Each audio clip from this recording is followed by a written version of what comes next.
Bismillah, alhamdulillah, salatu wassalamu ala rasulillah wa ala alihi wa ashabihi wa mawalah, amma ba'd. Alhamdulillah, pada pagi hari ini kita bisa melanjutkan kajian kita dari pembahasan kitab Adabud Daris wal Mudaris, adab seorang murid dan guru. Dan kita masih di adab seorang guru, yaitu adab terkait bagaimana dia dalam proses belajar mengajar, Dan berlalu pembahasan, biiznillah, kita sudah membahas bahwasanya seorang mudaris itu hendaknya meniatkan dari proses belajar mengajarnya itu ingin mendapatkan pahala di sisi Allah Subhanahu wa taala. Tidak menjadikan sebagai sarana untuk memperoleh dunia. Karena sesuatu yang ikhlas itulah yang akan eksis, yang akan terus-menerus sepanjang masa. Tapi sesuatu yang diniatkan untuk memperoleh dunia, maka akan lenyap seiring dunia yang dia dapatkan. Dan hilanglah pahala yang semestinya dia akan peroleh. Dan ini sebuah kerugian. Itu adab yang kedua, ya. Sekarang yang ketiga, di sini disebutkan oleh penulis rahimahullah, wala yamtani'u min ta'limi ahadin liqaunihi ghairi sahihin niyyah fa innahu yurjalahu husnun niyyah. Dia tidak mencegah, tidak menghalangi untuk mengajari seseorang karena seorang tersebut dinilai tidak baik niatnya.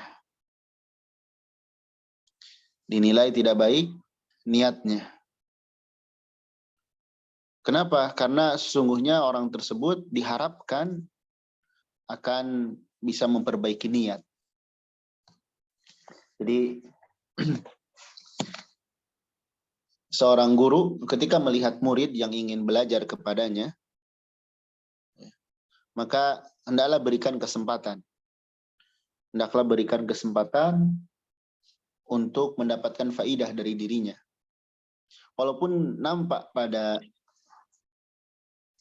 jiwanya atau pada dirinya itu, pada diri murid tersebut, hal-hal yang memperlihatkan niatnya nggak beres. Ya, niatnya tidak beres. Maka dinasehati terlebih dahulu agar memperbaiki niat si murid tersebut. Ya. Dan memang umumnya seperti itu. Orang-orang yang di awal proses belajar niatnya belum begitu lurus. Ya.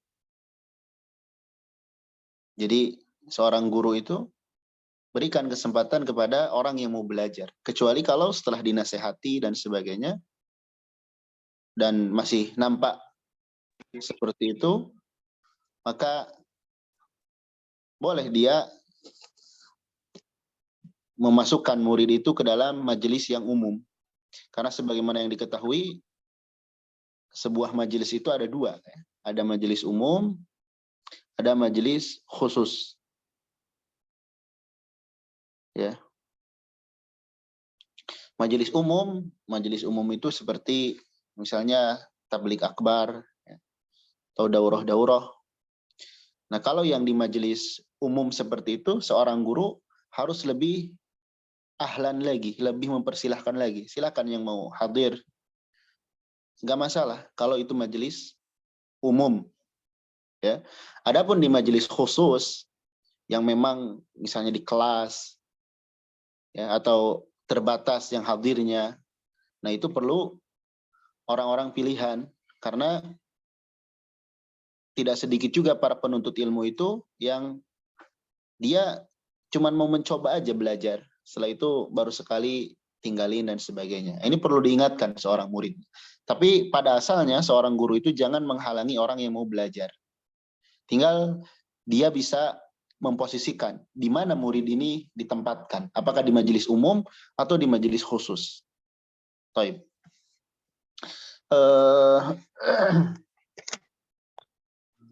Ada beberapa perkataan dari para ulama. Di antaranya dari Yahya bin Yaman.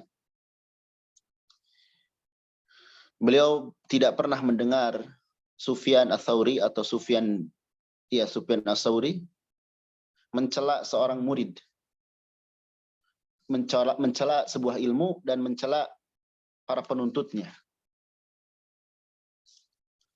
Jadi beliau tidak pernah mencela sebuah ilmu dan mencela para penuntut ilmu.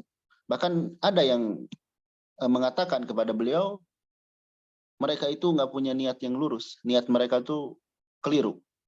Maka kata Sufyan, talabuhum al-ilma niyah.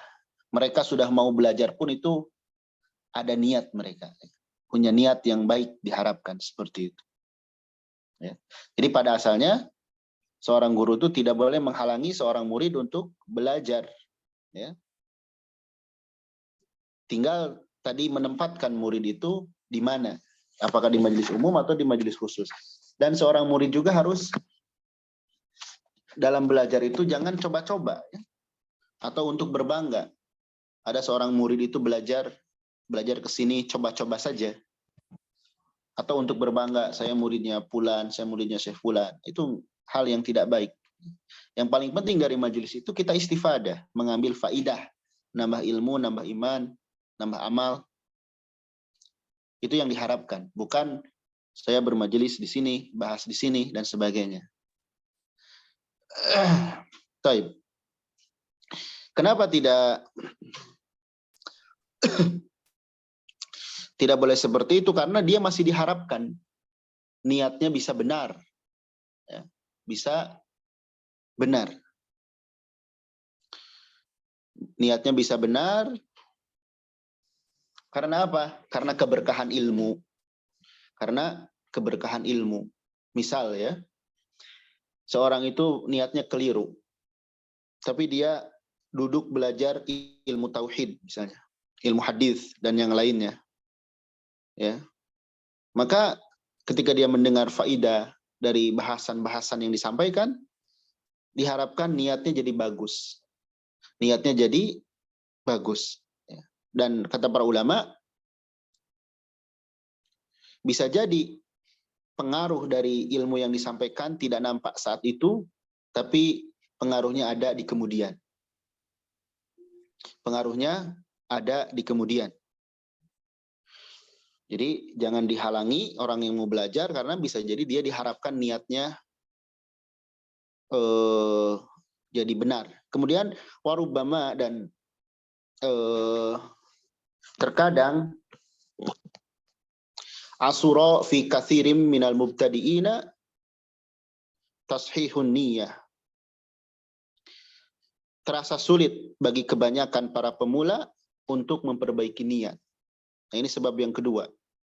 Kenapa para yang belajar itu tidak boleh dihalangi, tidak boleh diberikan, tidak boleh mereka dihalangi dari belajar. Karena para pemula biasanya sulit untuk memperbaiki niat. Ya. Karena jiwa mereka lemah. Jiwa mereka lemah, kemudian belum mengetahui faidah-faidah dari meluruskan niat. Sehingga tugas seorang guru itu memotivasi, menjelaskan tentang niat atau keutamaan-keutamaan dari menuntut ilmu. Karena ada dampak negatif atau dampak kurang baik ketika mereka dihalangi. Fal imtina'u min ta'limihim, maka mencegah dari mengajari mereka yuaddi ila tafwiti katsirin minal ilmi, akan menyebabkan hilangnya banyak ilmu. Ma'annahu yurjalahu tashihuha idza anisa bil ilm. Dalam keadaan dia itu yurjalahu tashihuha, diharapkan bisa memperbaiki niat. Kapan? Idza anisa bil ilm, ketika dia sudah akrab, terhibur dengan ilmu. Jadi bisa jadi di awal-awal memang niatnya keliru. Tapi setelah dia merasa terhibur dengan ilmu, merasa nyaman, maka niatnya menjadi bagus. Niatnya menjadi bagus. Jadi kalau dicegah, terhalanglah ilmu. Akhirnya ya nggak mau belajar dan sebagainya. Atau misalnya berpindah mencari guru dari kalangan orang-orang yang menyimpang. Karena mereka lebih welcome misalnya. Ini perlu diperhatikan juga oleh para pengajar. Wa qad qala ba'dus salaf, dan telah berkata sebagian salaf, talabna al-ilma li ghairillah. Pada awalnya kami mencari ilmu itu untuk selain Allah. Fa aba ayyakuna illa lillah. Maka ilmu pun enggan kepada kami, sehingga niat kami harus karena Allah. Ma'nahu kanat akibatuhu ansara lillah. Pada akhirnya niat kita menjadi karena Allah. Lihat nih kata para ulama. Dulu di awal-awal belajar, itu niat kita rata-rata bukan karena Allah. Misal ya, di awal-awal itu seorang itu jarang niatnya tuh lurus. Seperti untuk dunia, untuk ijazah, untuk lebih unggul dari orang lain, dan yang lainnya. Tapi setelah itu, ya Allah memperbaiki niat mereka dan akhirnya jadilah karena Allah. Ya. Di sini ada beberapa perkataan, misalnya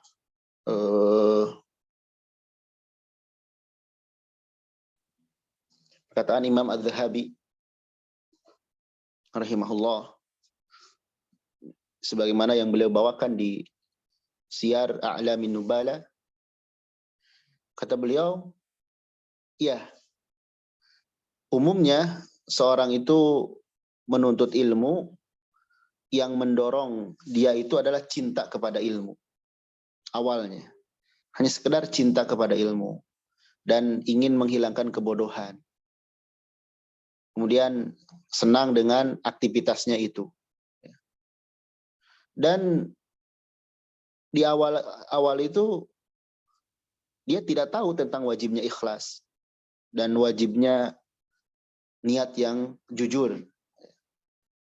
Maka kata beliau, faida alima, setelah dia belajar dan mengetahui sesuatu, maka dia mulai hasabah nafsahu, muhasabah dirinya. Mulai muhasabah, ya. Kemudian wa khafa min wabal qasdihi, dia takut akan akibat dari niatnya yang salah. Maka datanglah niat yang benar, ya. Dan wa qad yatubu min niyatihil fasidah wa yandam, dia tobat dari niatnya yang keliru dan menyesal. Terus biasanya ada cirinya, orang yang niatnya berubah, niatnya jadi lurus. Ini masih kata beliau, wa alamatu dzalik, cirinya seorang itu niatnya jadi benar, jadi lurus, adalah dia tidak banyak mengklaim terhadap dirinya.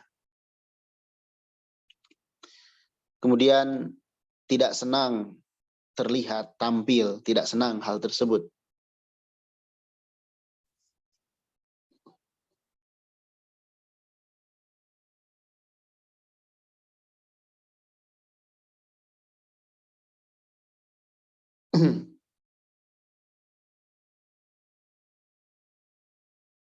Tidak senang tampil, tidak senang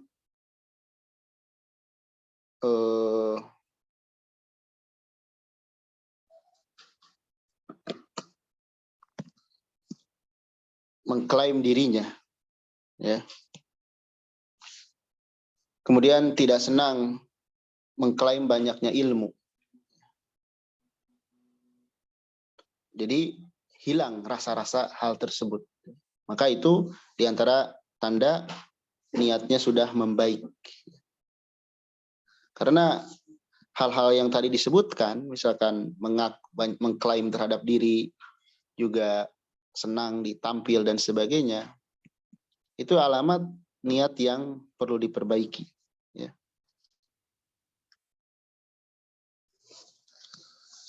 Jadi seorang guru itu tidak boleh langsung tidak memberi kesempatan kepada muridnya untuk belajar. Itu adab yang ketiga, ya. Kemudian yang keempat, seterusnya.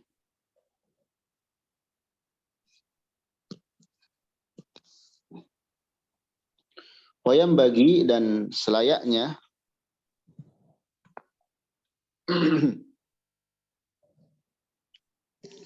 selayaknya seorang guru itu ayu addibal muta'allim ala tadrij bil adabis saniyah wasyamil mardiyah. Seorang guru hendaknya mendidik muridnya secara bertahap.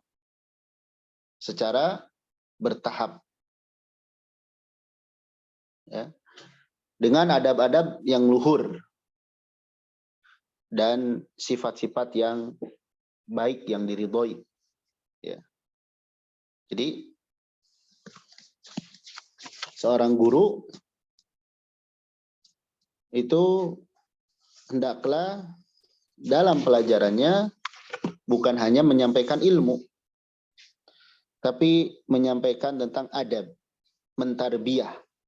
Ya. Karena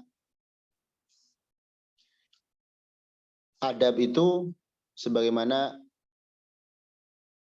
dijelaskan oleh sebagian ulama, adab seseorang itu akan membantu dia untuk mendapatkan ilmu dan memahaminya. Adabul mar'i huwa aunuhu ala talabil ilmi wa fahmihi. Adab seseorang itu akan membantunya untuk memperoleh ilmu dan memahaminya. Jadi adab seseorang akan membantu dia dalam mendapatkan ilmu dan memahaminya. Ulama yang lain mengatakan bil adabi tafhamul ilma. Hanya dengan adab seseorang itu bisa faham terhadap ilmu. Hanya dengan adab seorang itu bisa faham ilmu.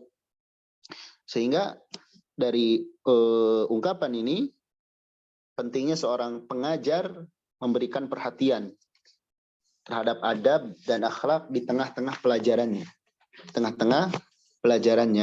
Karena tarbiyah, ya, itu memperbaiki jiwa manusia, bukan hanya memperbaiki akal. Artinya bukan hanya ilmu saja yang diberikan, tapi ada tarbiyah tentang akhlak-akhlak mulia di tengah-tengah pelajarannya. Seperti adab majelis atau menceritakan hal yang lain.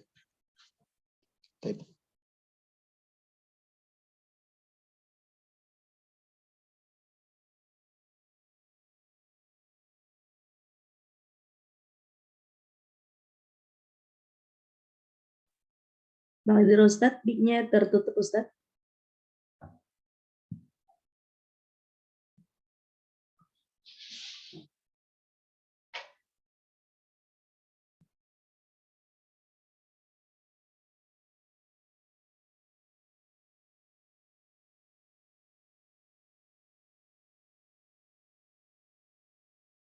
Assalamualaikum Ustaz.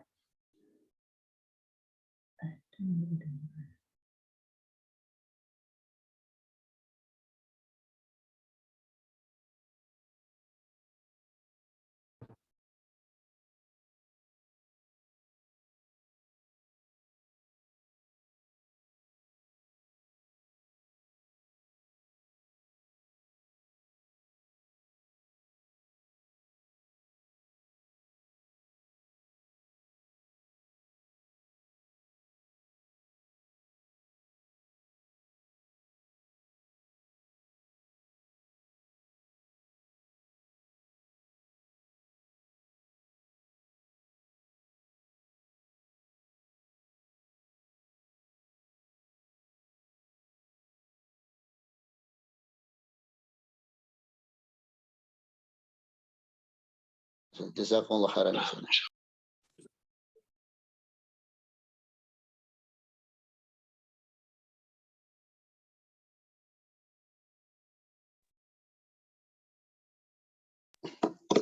Tapi madhira ya, barusan ada syekh yang nelpon. Baik.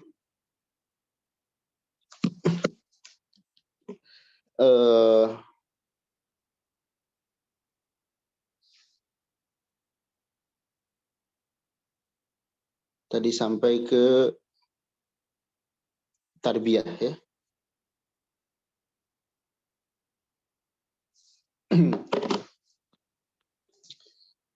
Kemudian yang kelima, adab yang kelima,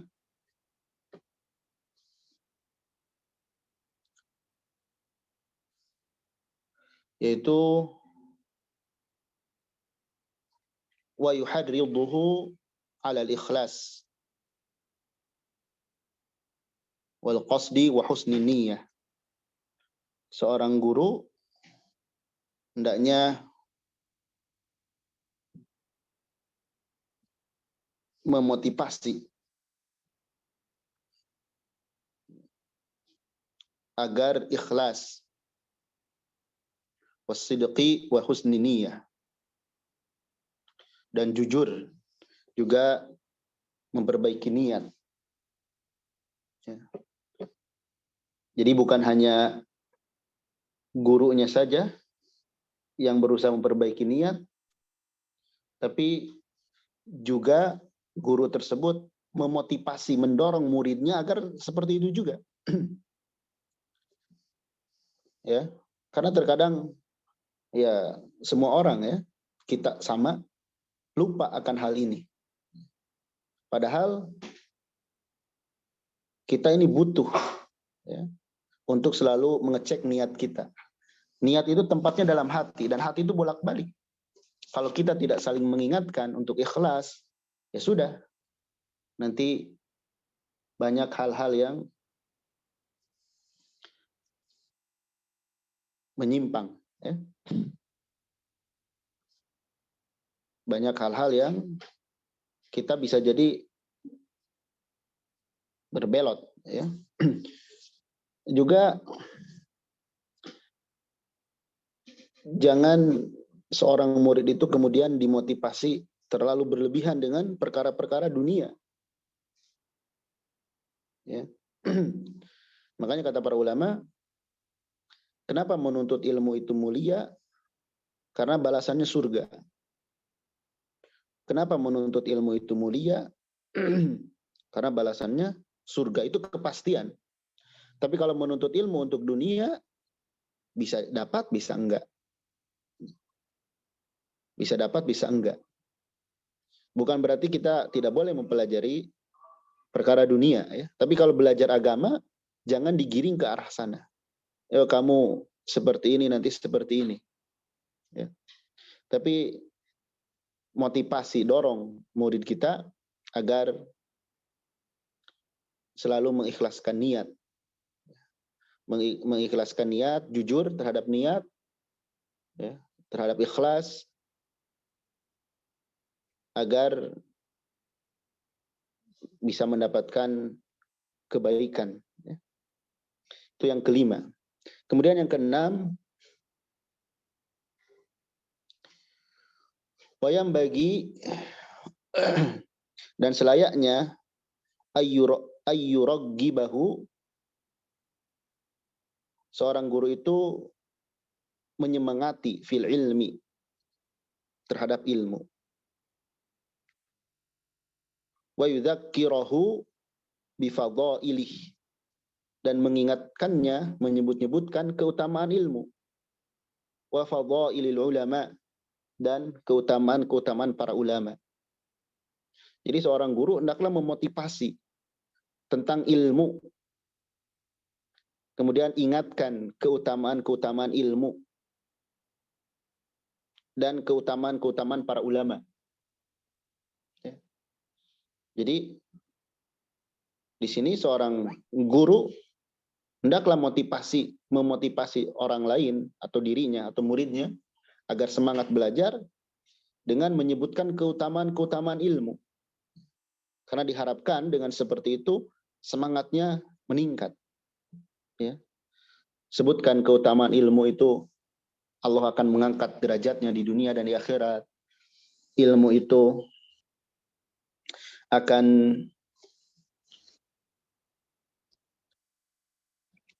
mendapatkan pahala surga dan sebagainya. Balasannya surga dan selainnya. Jadi ingatkan murid itu tentang keutamaan-keutamaan ilmu.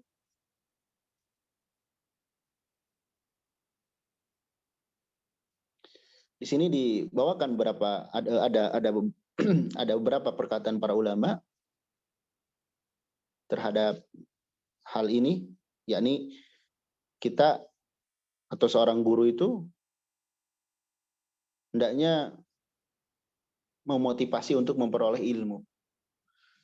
Misalnya Imam Az-Zarnuji, ya, di dalam Ta'limu Ta'alim, beliau mengatakan, kenapa ilmu itu mulia? Karena tidak lain kemuliaan ilmu itu menjadi mulia karena ilmu itu adalah pelantara menuju takwa. Dan dengan takwa, seorang itu layak menjadi orang yang mulia di sisi Allah. Jadi ilmu itu pelantara menuju takwa, dan takwa itu menjadikan seorang itu layak menjadi orang paling mulia di sisi Allah. Kemudian dengan ilmu juga bisa menjadi pelantara kita tahu tentang sombong, tentang tawadhu, dan tentang sifat-sifat yang lainnya. Berupa tentang akhlak-akhlak.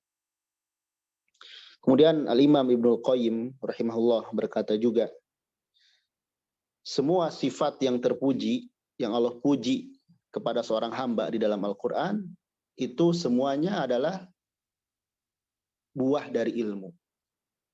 Jadi semua sifat terpuji yang Allah puji kepada hamba di dalam Al-Quran itu adalah buah dari ilmu.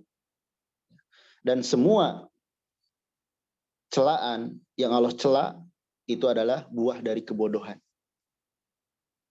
Itu kata Al-Imam Ibnul Qayyim rahimahullah dalam Miftah dari Sa'adah. Jadi semangati untuk memperoleh ilmu. Dan ingat, ilmu itu pelantara. Sebagai pelantara. Artinya kalau tidak diamalkan ya nggak manfaat juga. Jadi ilmu itu pelantara menuju takwa. Dengan takwa, tadi seorang itu berhak mendapat kemuliaan di sisi Allah Subhanahu wa taala. Berhak menjadi manusia yang paling mulia, sebagaimana Allah menyatakan inna akramakum indallahi atqakum. Juga pujian dari Allah kepada hamba di dalam Al-Qur'an itu karena pengaruh ilmu. Karena pengaruh ilmu, beramal dari ilmu yang dia dapatkan. Kemudian tadi juga disebutkan selain menyemangati tentang ilmu, juga menyemangati atau menyebut-nyebut tentang keutamaan para ulama. Jadikan ulama itu sebagai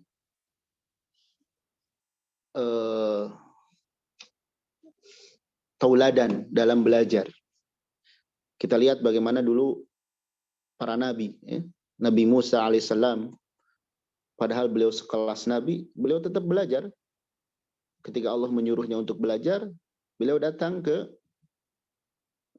Nabi Khadir alaihissalam, juga para sahabat, juga para ulama yang lain. Bagaimana beliau-beliau rahimahumullah belajar. Sebutkan keutamaan-keutamaan. Dan sebaik-baik pelajaran adalah dari pelajaran dari orang yang sudah wafat. Generasi emas para ulama terdahulu, para sahabat. Ya, bagaimana sepak terjang mereka dalam belajar. Ya, bagaimana mereka, kesungguhan mereka dalam menuntut ilmu. Bagaimana mereka mengalami ujian, cobaan, kepahitan dalam belajar. Tapi bersamaan dengan itu, Allah muliakan mereka. Allah muliakan mereka di dunia sebelum di akhirat. Ya. Bagaimana mereka menggunakan usianya, menggunakan waktunya. Dan ini bisa menggerakkan jiwa, membangkitkan semangat untuk mencontoh mereka dan menempuh perjalanan mereka. Ya. Makanya kata para ulama, man saro ala tariqatil qaum atau ala tariqil qaum adrakahu. Ya. Man saro ala tariqil qaum adrakah. Barang siapa yang berjalan menempuh perjalanan suatu generasi, maka dia akan mendapati hal yang sama. Kalau kita ingin mendapatkan kejayaan yang benar-benar kejayaan yang gemilang, maka lihatlah para ulama dari generasi salafus salih yang sudah jelas-jelas Allah puji mereka, Allah angkat derajat mereka. Taib. Itu yang ke-6. Yang ke-6, memotivasi murid terhadap ilmu, ya, juga terhadap para ulama. Dan yang paling bagus, ya, para ulama terdahulu. Boleh kita memotivasi dengan orang yang sekarang, tapi orang yang sekarang, siapapun dia, selama masih hidup, itu tidak kemudian terbebas dari fitnah, dari ujian, dari penyimpangan. Ya. Sehingga bisa jadi sekarang dipuji, nanti dicela. Ya. Maka yang terbaik kita memberikan pelajaran itu dari ulama-ulama terdahulu. Dan itu banyak ya buku-buku seperti Siyar A'lamin Nubala, itu di sana dijelaskan bagaimana sepak terjang orang-orang mulia, biografi para ulama. Baik. Kemudian yang selanjutnya yang ke-8, yang ke-7, wayam bagi ayahnuwa alaih. Selayaknya seorang guru itu mengasihi muridnya. Wayatani bima salih, dan perhatian terhadap kemaslahatannya. Ka'tinaihi, seperti perhatiannya bima salihi nafsihi wa waladihi, sebagaimana dia perhatian kepada dirinya dan anaknya. Wa yujriyahu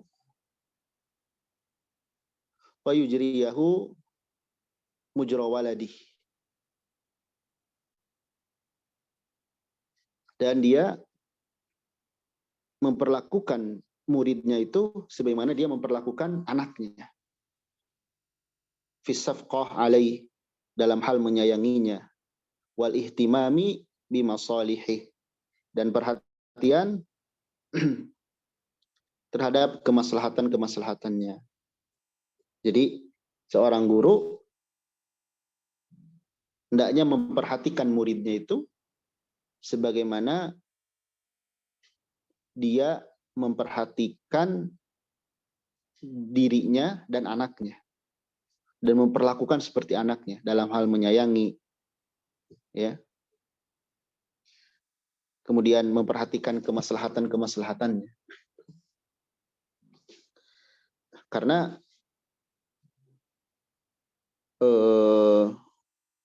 seorang guru itu sama dengan orang tua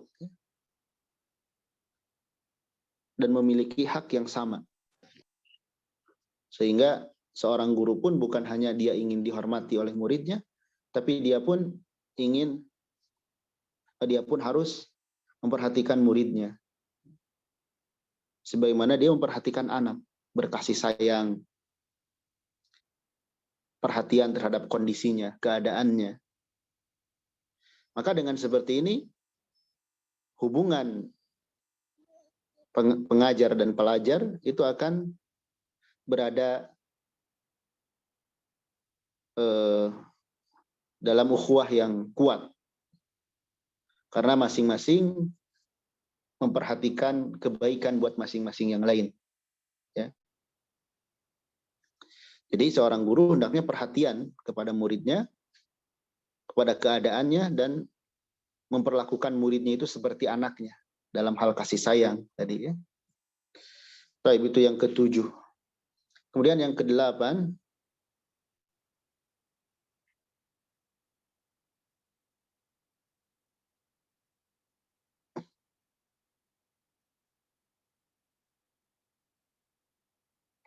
wa yu'adziruhu fi su'i adabihi wa jafwati ta'arrudi ma'ah fi ba'dil ahyan.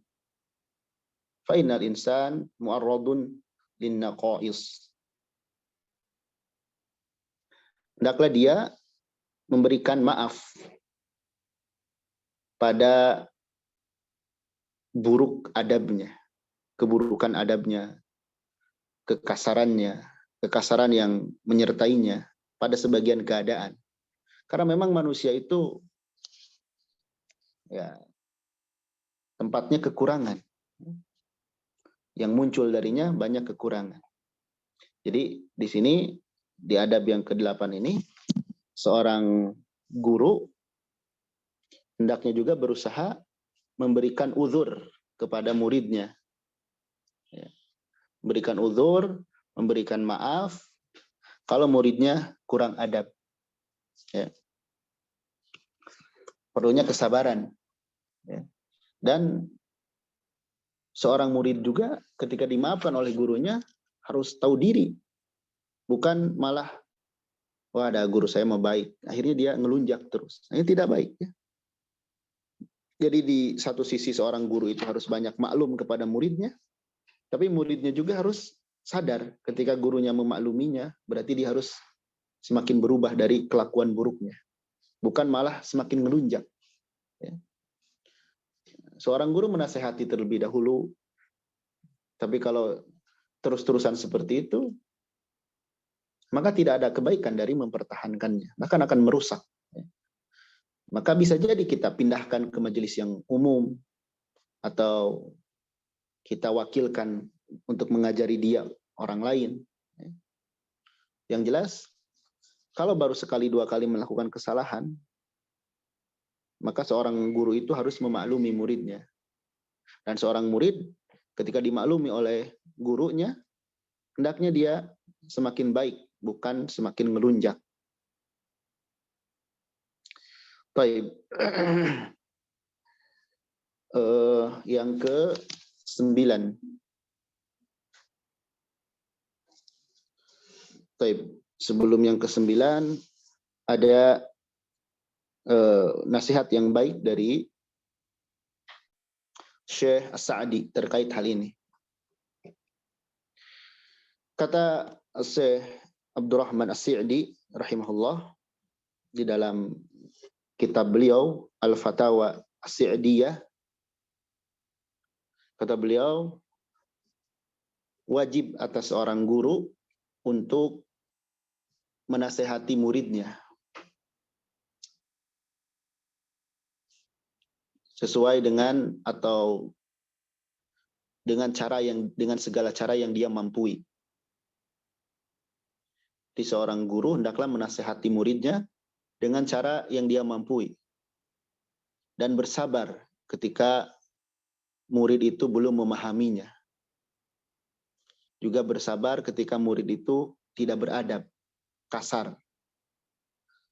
Juga dibarengi dengan kesungguhan yang sangat ya, untuk meluruskannya dan memperbaiki adabnya. Karena seorang murid itu punya hak atas gurunya, artinya guru punya kewajiban, ya, yakni hendaklah guru itu fokus memberikan ilmu dan manfaat kepadanya.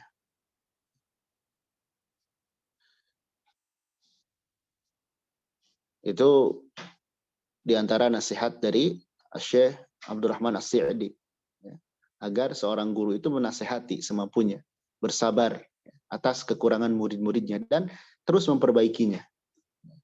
Kemudian terus sibukkan dengan ilmu mengajarinya. Taib. Kemudian yang kesembilan, wayam bagi dan selayaknya ayakuna samhan. Hendaklah seorang guru itu samhan, murah, ya, baik hati. Bibadli ma hassalahu minal ilmi. Dengan mencurahkan apa-apa yang dia telah peroleh dari berupa ilmu. Berbaik, ya, sehingga mencurahkan ilmu kepada muridnya. Kemudian sahlan ala mubtagihi, mempermudah kepada orang yang menginginkannya. Jadi seorang guru itu hendaknya murah hati, mencurahkan ilmu untuk muridnya dan mempermudah, tidak kemudian pilih-pilih, ya. Mutalattifa fi ifadatihi talibihi, lembut dalam memberikan faidah kepada muridnya. Ma'rifki wa ma'rifkin wa nasihatin wa irsyadin ilal muhimmat, diiringi dengan kelembutan dan ketulusan, ya, dan bimbingan kepada hal-hal yang penting. Wa tahridhi ala hifdhi ma yubadziluhu lahum minal fawaid. Dan seorang guru itu memotivasi agar muridnya menghafal dari apa-apa yang telah dia curahkan untuk mereka berupa faidah-faidah. Ya. Jadi di sini ada 3, ya. Di adab ke-9 ini ada 3 bagian. Pertama, seorang guru itu hendaknya baik hati, memudahkan, ya, memudahkan kepada murid untuk memberikan ilmu, memberikan ilmu.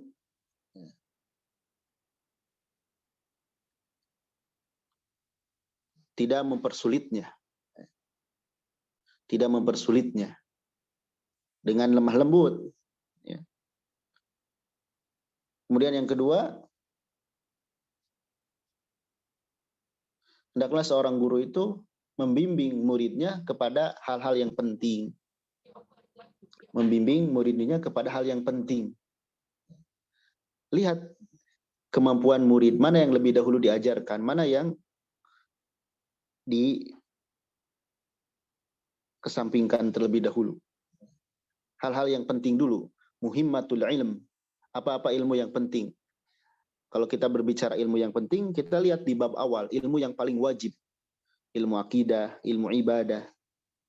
Ya. Kemudian yang ketiga, dari adab yang ke-9 ini, seorang guru hendaklah memotivasi murid untuk menghafalkan faidah yang sudah dia kerahkan. Ya. Jadi guru itu sudah memberikan, menjelaskan faidah-faidah, dan itu berupa ilmu, kebaikan. Maka guru pun memotivasi, tolong nak ini hafalkan, tolongnya ini pahami. Agar bukan hanya menyampaikan, si murid juga bukan hanya mendengarkan, tapi betul-betul yang disampaikan oleh guru itu dianggap sesuatu yang paling berharga, sehingga dia jaga. Ya. Jadi dari adab yang ke-9 ini tadi mengandung 3 bagian. Yang pertama, seorang guru itu mencurahkan ilmu yang dia punyai, ilmu yang ada pada dirinya, dia curahkan, dia sampaikan kepada muridnya dengan lemah lembut, dengan baik. Kemudian juga guru tersebut membimbing muridnya untuk mempelajari hal-hal yang paling penting, ya. Juga memotivasi agar menghafalkan faidah-faidah dari yang disampaikan. Baik, kemudian selanjutnya wala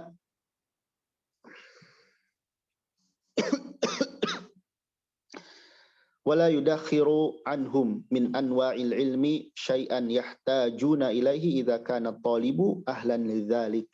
Wala yudakhiru anhum. Janganlah seorang guru itu menyembunyikan dari mereka, menyembunyikan dari mereka min anwa'il ilmi syai'an, dari jenis-jenis ilmu, dari macam-macam ilmu sedikit pun jangan disembunyikan. Yahtajuna ilaih, yang mereka butuhkan terhadapnya. Jadi seorang guru itu nggak boleh menyembunyikan ilmu, nggak boleh bakhil terhadap ilmu. Tapi dengan catatan, idza kana thalibu ahlan lidzalik, apabila keadaan murid tersebut siap untuk ilmu itu. Jadi seorang guru tidak boleh menyembunyikan ilmu dari muridnya, dengan catatan murid tersebut memang sudah siap untuk ilmu itu. Kalau belum siap ya jangan diajarkan, justru membahayakan. Nanti di bawah ada penjelasan. Jadi dibawakan perkara-perkara yang memang penting, ya. Dan tahu tahapan murid ini, apa yang mereka butuhkan di tahapan ini, kemudian dia sampaikan, ya. Kemudian dia sampaikan. Dan ini nyambung ke adab selanjutnya yang ke-11, wala yulqi ilaihi syai'an lam yata'ahal lahu li'alla yufsida alaihi halahu.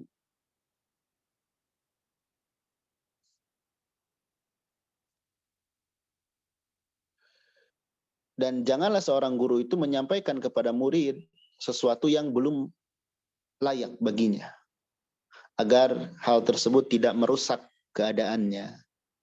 Nah, ini penting juga, ya. Jadi seorang guru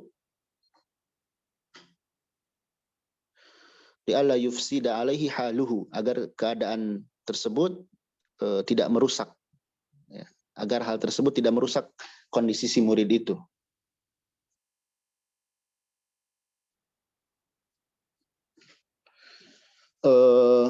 Jadi seorang guru juga tidak boleh menyampaikan ilmu yang belum layak dikonsumsi, ya.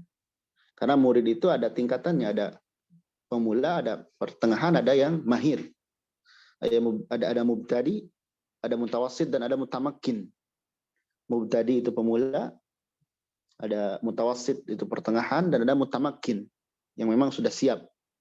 Nah, jangan disampaikan yang belum seharusnya diterima, ya. Misalkan ilmu-ilmu yang panjang, ya. Perbedaan-perbedaan para ulama, hal-hal yang besar. Ada sebagian majelis itu majelis yang melebar ke sana kemari, sehingga orang yang baru duduk langsung mudah-mudah menghukumi kafir dan sebagainya, ya.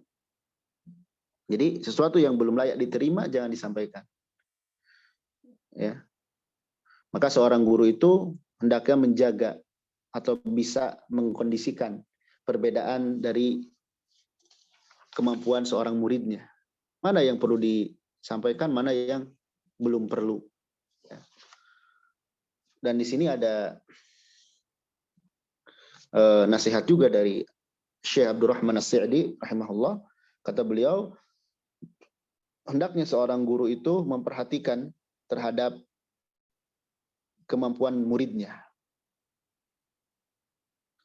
kekuatan penerimaannya. Ya. Maka janganlah seorang guru itu menjadikan seorang murid sibuk dengan sebuah bahasan yang belum cocok dengan keadaannya. Ya. Karena hal tersebut akan sedikit dipahami atau bahkan salah paham. Ini yang paling bahaya. Jadi hati-hati, jangan menyampaikan sesuatu yang belum selayaknya diterima. Ada pepatah yang lain, to'amul kibar syummus sigar. Makanan orang dewasa itu bisa jadi racun buat anak-anak. Betul, ilmu ini kalau dikonsumsi oleh orang dewasa itu sebuah kebaikan. Tapi kalau dikonsumsi oleh anak-anak itu hal yang merusak. Ya. Hal yang merusak. Kemudian adab yang selanjutnya, falau sa'alahul muta'allimu an dzalik lam yujibhu wa yu'arrifuhu anna mana'ahu laisa syuhan bal safqatan wa lutfan. Falau sa'alahul muta'allimu, seandainya seorang murid itu bertanya kepada dia an dzalik, dari ilmu yang belum layak dia ketahui. Jadi kalau murid bertanya tentang sesuatu yang belum layak diketahui, lam yujibhu, maka seorang guru jangan menjawabnya. Wa yu'arrifuhu, dan menjelaskan kepada murid, anna mana'ahu laisa syuhan, bahwasanya enggannya dia memberikan ilmu itu bukan karena pelit, bukan. Ya. Bal syafqatan wa lutfan, tapi karena kasih sayang dan karena kelembutan. Jadi kalau seorang guru ditanya oleh muridnya tentang hal-hal yang besar misalkan, jangan dijawab, terus jelaskan. Saya nggak menjawab karena ini belum selayaknya diketahui. Karena kalau dijawab bisa jadi membahayakan bagi dia. Ya. Baik. Kemudian selanjutnya, wayam bagi dan selayaknya seorang guru itu alla yata'azzama 'alal muta'allimin. Hendaklah tidak merasa besar, sombong terhadap muridnya. Bal yalinu lahum, akan tetapi lemah lembutlah kepada mereka, wa yatawadha, dan tawadhu'lah. Jadi seorang guru itu tidak boleh sombong di hadapan muridnya. Dia merasa paling segalanya. Karena bisa jadi di kemudian hari muridnya ada yang lebih dari dia. Dan ya ilmu itu seperti rizki, Allah bagi kepada manusia sesuai dengan kadar yang Allah kehendaki. Kemudian wa fit tanzil al-karim, di dalam Al-Qur'an Allah menyebutkan wakhfid janahaka lil mu'minin. Rendahkanlah dirimu kepada orang-orang beriman. Ini Nabi SAW ketika berdakwah diperintahkan untuk tawadhu kepada orang beriman. Ya. Dan Arab, di lisan Arab atau dalam bahasa Arab, wakhfid janahak itu sebuah ungkapan atau peribahasa dari tawadhu. Tawadhulah kamu terhadap orang-orang beriman. Ya. Dan tawadhu itu lawan dari sombong. Ya. Lawan dari kesombongan. Banyak penjelasan para ulama tentang hal tawadhu. Misalnya Hasan Al-Basri rahimahullah ketika menjelaskan tentang tawadhu, kata beliau, tawadhu itu antakhruja min manzilik. Ketika engkau keluar dari rumahmu dan engkau tidak mendapati seorang kecuali dia memiliki keutamaan di atasmu. Atau ketika engkau melihat seseorang kecuali engkau merasa engkau di bawahnya. Itu tawadhu. Ya. Jadi ketika kita melihat orang lain, kita tahu dia tuh punya keutamaan, punya kelebihan. dan kita pun punya kekurangan. Itu tawadhu. Kemudian sebagian juga menyebutkan man dama tawadhu'uhu kathura sadiquhu. Barang siapa yang komitmen, konsisten tawadhu, ya, maka akan banyak sahabatnya, akan banyak temannya. Dan ada beberapa potret atau gambaran seorang murid itu, seorang guru itu tawadhu kepada muridnya. Ada 4 kurang lebih.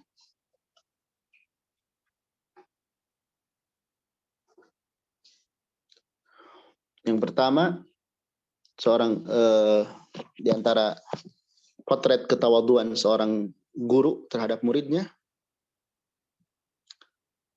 mengucapkan salam kepada murid-muridnya sebelum atau setelah pelajaran. Dan ini selain hak seorang muslim juga akan menimbulkan rasa sayang antara guru dan murid. Yang kedua, hendaklah seorang guru, ini bentuk tawadhu ya, tidak merendahkan muridnya. Kalaupun mendapatkan orang-orang yang kusala, pemalas, hendaklah semangati, motivasi. Ini lebih bermanfaat daripada merendahkan.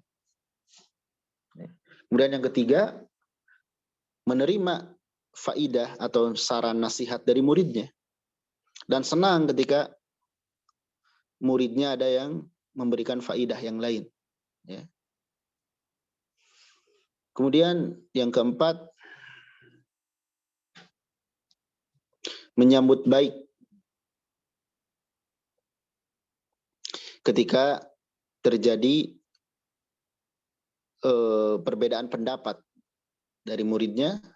Muridnya misalkan menyampaikan dengan cara yang baik tentang kekeliruan yang ada pada gurunya, maka dia senang. Ini bentuk tawadhu, menerima kebenaran dari muridnya. Ya, menerima kebenaran dari muridnya. Kemudian selanjutnya, wa yang bagi ayakuna harisan ala ta'limihim muhtamman bihi mu'athiran lahu ala hawaiji nafsihi. Selayaknya dia itu harisan, semangat, ala ta'limihim, mengajari murid-murid, muhtamman bihi, dan perhatian terhadapnya. Karena semangat murid itu biasanya terpengaruh oleh semangat guru. Biasanya ya. Tapi bukan berarti seorang murid itu selalu nunggu disemangatin. Semangat itu munculkan dari dalam jiwa kita masing-masing. Karena kalau semangat itu muncul dari dalam diri kita, kita tidak bergantung kepada orang yang menyemangati. Tidak bergantung kepada orang yang menyemangati. Seorang guru itu semangat untuk hadir, ya. Semangat untuk mengajari. Kemudian tidak mementingkan di atas kepentingan pribadinya. Tidak mementingkan di atas kepentingan pribadinya. Selanjutnya, wa yurahhibu bihim inda iqbalihim ilaih wa yadhharu lahum al-bishra wa talaqatal wajhi. Menyambut muridnya ketika kedatangannya dan menampakkan kepada mereka bahagia dan wajah yang ceria. Ini bagian dari tawadhu juga. Menyambut murid, menampakkan kebahagiaan dan wajah yang ceria. Ya. Karena apa? Seorang guru tersebut menganggap murid itu anak-anaknya. Sebagaimana kita kalau ketemu anak kan bahagia. Bukan sebaliknya. Sebagian ulama mengatakan, sambutlah muridmu sebagaimana engkau menyambut pagi hari. Yakni semangat. Penuh optimisme. Jangan engkau menyambut murid-muridmu seperti engkau menyambut malam yang capek, udah bete dan sebagainya. Ya. Jadi sambut murid tersebut dengan penuh kebahagiaan. Wayam bagi wa yuhsinu ilaihim. Hendaklah seorang guru itu berbuat baik kepada muridnya. Bi'ilmihi, baik dengan ilmunya, wa malihi, dengan hartanya, wajahihi, dan dengan pengaruhnya. Jadi seorang guru itu kalau bisa berbuat baik kepada muridnya, ya berbuat baik dengan 3 hal ini. Dengan ilmu, harta, dan pengaruh. Kalau dengan ilmu, jelas memberikan faidah, ya, pengetahuan. Dan ini hal yang luar biasa. Memberikan ilmu, mengajarkan ilmu itu suatu yang kebaikannya langgeng. Ketimbang kita memberikan dengan harta.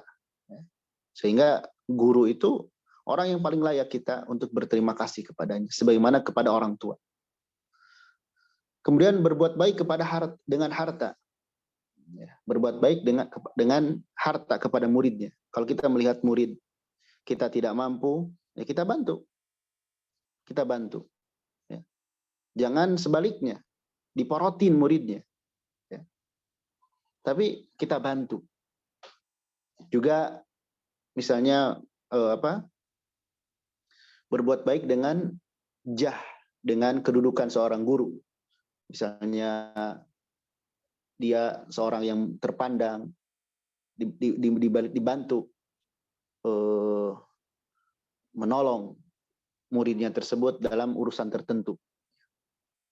Dan ini ada syaratnya. Jadi seorang guru memberikan kebaikan kepada murid itu ada syaratnya. Ada 3 syaratnya. Yang pertama, seorang guru tersebut memang mampu untuk itu. Memang mampu. Kalau nggak mampu ya enggak. Yang kedua, bisa agamanya aman, terjaga. Misalnya dia bantu dengan harta. Jangan sampai dia ingin jadi ria. Ingin dipandang seorang guru yang baik hati dan sebagainya. Ya. Kemudian yang ketiga, tidak memadaratkan dirinya. Ya, lihat juga kemampuan dia. Kalau dengan membantu murid dia jadi madarat, ya jangan. Di sini ada kisah ya, yang sangat luar biasa. Yaitu dari seorang ulama besar, Imam Madhab. Ya, Imam Abu Hanifah rahimahullahu ta'ala. Ketika beliau membantu muridnya. Kisah ini dibawakan oleh Al-Khatib Al-Baghdadi. Ini luar biasa sekali. Ini luar biasa. Kita lihat gimana kisahnya. Bahwasanya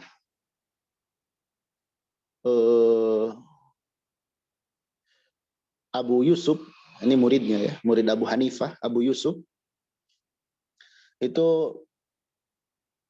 belajar agama kepada Abu Hanifah, belajar hadis, belajar fikih. Dalam keadaan beliau itu kekurangan, Abu Yusuf itu.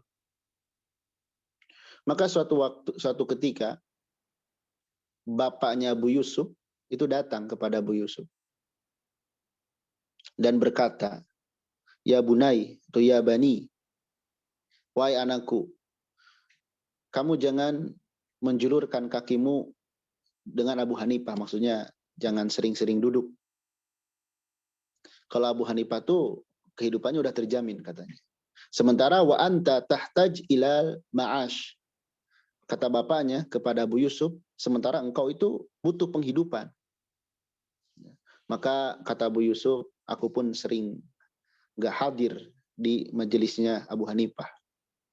Karena aku lebih mementingkan mentaati bapakku.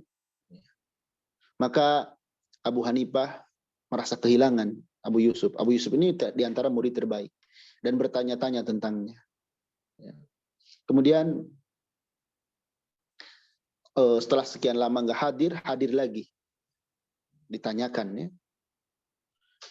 Kemudian bertanya Abu Hanifah itu, apa kesibukanmu? Apa yang membuatmu sibuk? Ya.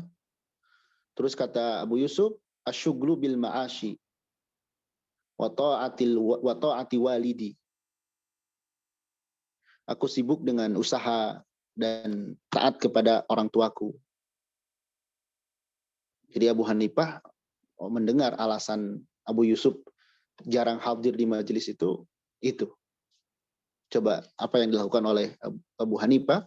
Falamma insarafan nas, ketika manusia bubar, Abu Hanifah memberikan sebuah kantong kepada Abu Yusuf, kemudian berkata, pergunakanlah hal tersebut. Fanadhartu faida fiha mi'atu dinar. Perhatikan baik-baik ya. Kata Abu Yusuf, aku melihat yang diberikan oleh Abu Hanifah, ternyata di dalamnya ada 100 dinar. 100 dinar ya. Kalau 1 dinar itu 2 juta atau 4 juta, berapa coba? Ini guru yang memberikan kepada murid. Kalau sekarang mungkin beasiswa. Ya. Kemudian kata Abu Hanifah setelah memberikan uang itu, komitmenlah ilzam al-halqah. Komitmenlah belajar. Ya.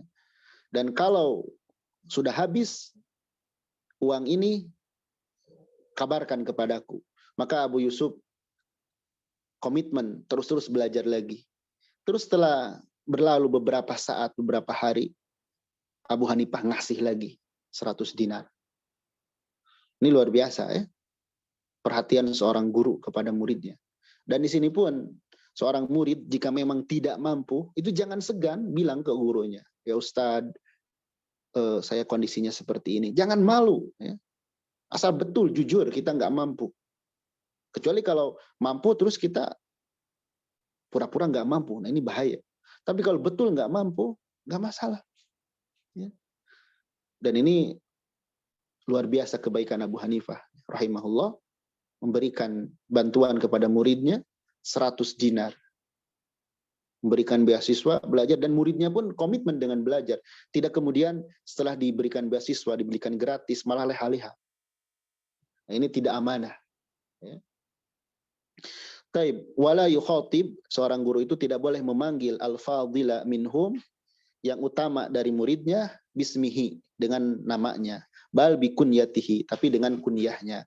Jadi kalau ada murid yang memang spesial ya, dari akhlak, dari adab, dari ilmu, seorang guru itu tidak memanggil dengan namanya, tapi panggil dengan kunyahnya, Abu Pulan, Ummu Pulan, karena ini penghormatan.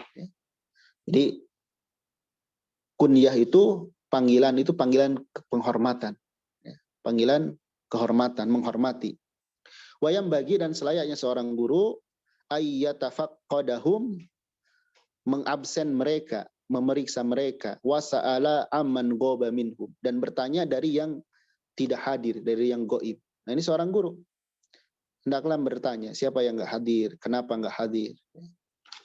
Dan di sini pun ada adab, seorang murid itu harus izin. Jangan disepelekan izin itu. Sebagian orang menganggap sepele perkara izin. Ya nggak apa-apa lah, guru saya baik, nggak izin juga. Izin itu penting, bagian dari menghargai, bagian dari adab yang tinggi kepada guru. Taib, anak kira cukup ya. Kita baru selesai kurang lebih 17 adab. Nanti kita lanjutkan di bagian berikutnya. Terkait ini masih adab dari seorang guru terhadap pelajarannya. Ini masih banyak ya. Tapi sebelum ditutup, barangkali ada yang ingin diperjelas atau ditanyakan, dipersilakan. Barakallahu fikum. Wallahu a'lam bishawab. Baik, jazakumullah khairan Ustaz. Barakallahu fikum untuk penjabarannya. Pada Ummahat, silakan yang ingin bertanya bisa langsung open mic atau raise hand ya.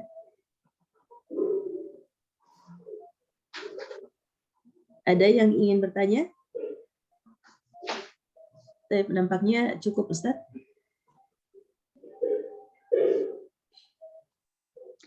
Baik, kita cukup ya, insyaallah majelis kita akan lanjut kurang lebih di hari Ahad insyaallah. Ya, Ustaz. Hari Ahad. Alhamdulillah, subhanakallahumma bihamdik, asyhadu an la ilaha illa anta astaghfiruka wa atubu ilaik.